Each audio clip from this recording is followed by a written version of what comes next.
যে বিভীষিকাময় সময়ে প্রত্যেক নবী বলেছেন আমি পারবো না, প্রত্যেক নবী বলেছেন নফসি নফসি, আমার কি হবে আমি জানি না, আল্লাহ আমারে বাঁচাও।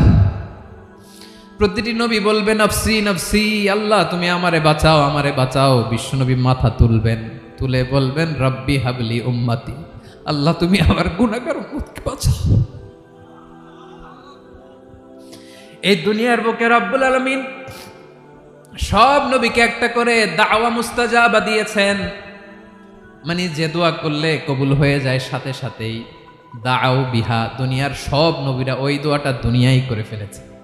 ওয়া ইন্নী আখতাবিউ দাওয়াতি শাফাআতান লি উম্মতি ইয়াউমাল কিয়ামাহ, আমার ওই স্পেশাল দোয়াটা আমি দুনিয়ার বুকে কঠিন বিপদে পড়েও কোনোদিন করি নাই। আমি আমার স্পেশাল দোয়াটা কিয়ামতের দিন আমার গুনাহগার উম্মতকে সুপারিশের জন্য রেখে দিয়েছি।